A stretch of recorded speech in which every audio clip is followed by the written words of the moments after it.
from the News Channel 5 network. This is SportsLine.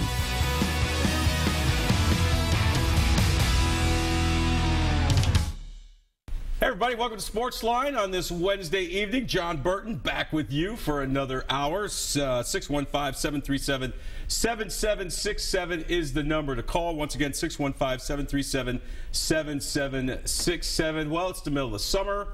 We've got golf's third major coming up starting bright and early tomorrow morning, the Open Championship, or as I still like to call it, the British Open.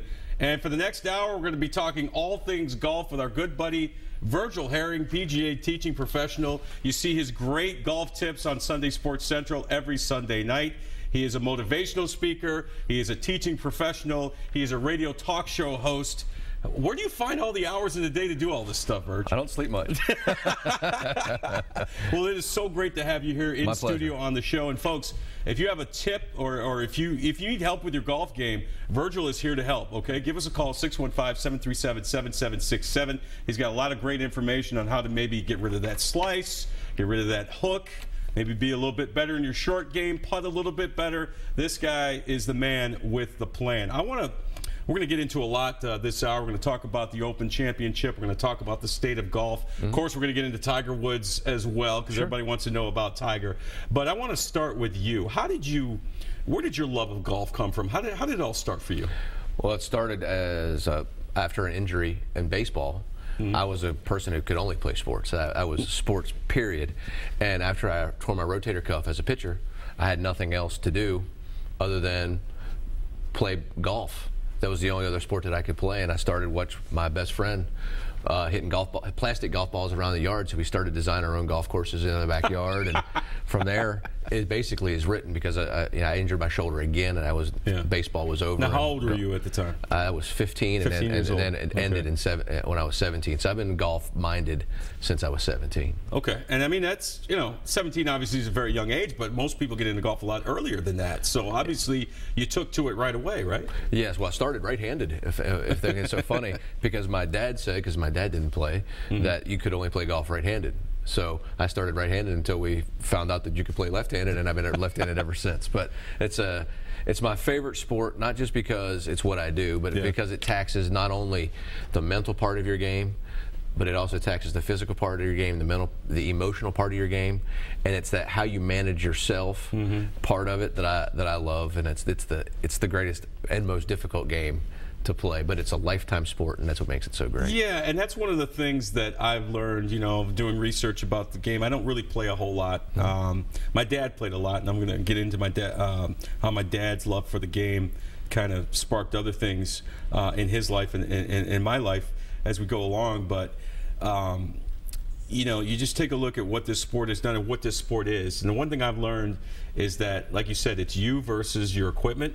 It's you versus Mother Nature. It's you versus the course. It's you versus yourself. I mean, it's the ultimate mental combined with physical game, isn't it? No question about it. And the thing that I always try to pass on to the players that I teach is that until they change the rules so that you can tackle your opponent, the only person you're playing... See, I'd be playing more if I could tackle my opponent, The only person you're playing is you. Yeah. And you battle, a couple of what I call the golf cancers, which are expectations.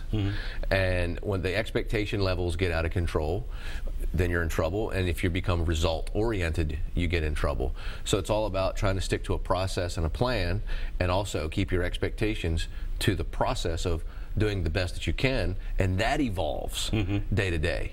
So that's what, that's the thing that makes my job so awesome, is the fact that I get a chance to watch people evolve and get better and grow in the game, and it's the best. It's interesting you say that people become too results-oriented. Go into that a little bit more. What do you mean by that? Well, in the world we live in, we only reward the person who's won. Yeah. We don't really pay much attention to the person who's played the best round of golf he's ever played in his life and finished third. Yeah. A's are only accepted. B's, you must not be very intelligent if you're only making B's. But B is still above average. And the results are, if I didn't win this golf tournament, then I'm not good. Especially if I've gone the whole summer without winning a golf tournament. That means I'm not a good player, and that's really so far from the truth. And I try to get people to buy into the fact that if you win a golf tournament at age 15, and you win it on a Monday, by Wednesday, nobody remembers. And also, if you finish last on Monday, nobody remembers that you finished last. You know, it's funny you mentioned that, Virgil, because, you know, if you watch the folks that watch this show know I'm a big-time LeBron James fan, almost a LeBron James apologist. This guy that's won 4 MVPs and 2 titles, and people think he's a bum because he hasn't won as much as Michael Jordan or Kobe Bryant. You know, if LeBron James retired today, he'd have a great career. I think of guys like David Duval that managed to win a major, guys like Sergio Garcia that are still searching for that first major. You know, it took Phil Mickelson a long time to win his first major. These guys are great golfers. They made a lot of money, but like you said, people are so results-oriented, right? That's right. That it's like, well, how many majors have you won? How many titles have you won? Yeah, I remember specifically when David Duval won his British Open in 2001. He got up on the podium and somebody asked him, do you finally feel vindicated now that you've won a major championship? And he went on this little diatribe about how he really vilified the media about making it sound like I'm not a good golfer because I hadn't won a major championship all my life. When in all actuality, last year when he lost to Tiger, it was an unbelievable match all the way up until he was kind of run out of holes and was forced to play too much of a risky shot and ended up costing him. He played the best golf he's ever played in a major championship prior to that, and yet he's considered a choker or a loser. And he really went off on that, and he made this point of, all I can do is the best that I can do. And if the best that I can do is 4th, I win. Because I didn't beat myself, and I spent most of my junior life beating myself. Now I've mastered myself, and whether I win the championship or I finish 8th or 30th or whatever, every time that I do my best, I've won. And I was like, I like that. We're talking with Virgil Herring, PGA teaching professional here on SportsLine. Give us a call, 615-737-7767. If you've got need some help with your game, Virgil's the man. All right, so you get into it. An injury forces you into the game. You got into it big time at 17. Where did it go from there for you? Well, I had the choice. I was actually walking down the hallway my senior year, and my golf coach handed me a pamphlet that said Professional Golf Management. And there was only 4 schools at the time. Now I think there's like 22. But there was Mississippi State University had a professional golf management program. So I'm like, I get to major in golf? Sign me up. So I went to Starkville, Mississippi from Gettysburg, Pennsylvania, which is where I'm from. And I left with about 17 inches of snow on the ground. Got to Starkville, Mississippi. It was 81 and sunny. And thus it was written. A lot of good scenery around, if you know what I mean. That's exactly right. So I love Mississippi State, and I wouldn't be where I am today without it. So it was the best thing for me. And like I said, I'm a sports-minded person. I'm a numbers, a statistics guy too. So it fits what I do and what I love. And the fact that I can't figure it out drives me nuts. but the thing is that the cool thing about it is we'll never figure it out. We're never there, and it's while we constantly nobody's going to shoot an 18, right? That's right. The cool thing about I have great job security because the game evolves, and everybody's game evolves, and the better you get, the more you find out you're not good at, and you just keep on wanting to get better, and that's what keeps me busy. So how did the teaching come into it? When did you start getting into becoming a teaching professional? Well, I was very fortunate to be mentored by one of the greatest teachers in the world, Bill Stralsbaugh, and he's from Maryland.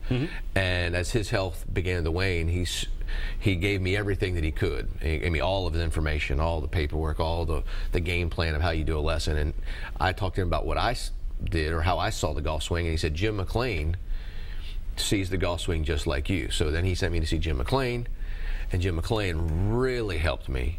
And I owe a lot to Jim McLean.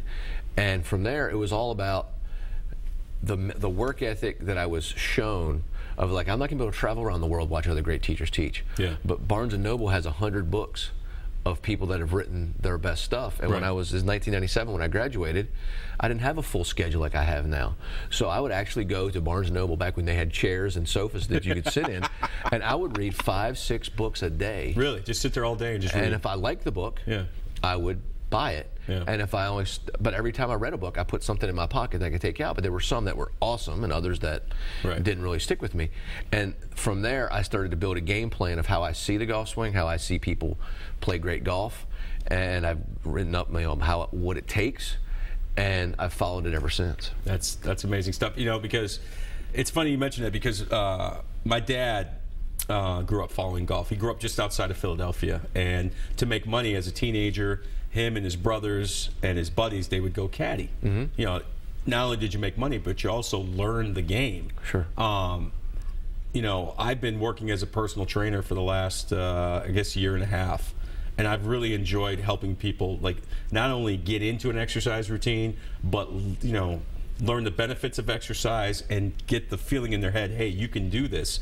What kind of satisfaction do you get? I know it can be nerve-wracking sometimes, but what kind of satisfaction do you get when you see a student of yours that's really into what you're teaching and they start to see the results and they really start to understand, okay, now I'm getting this?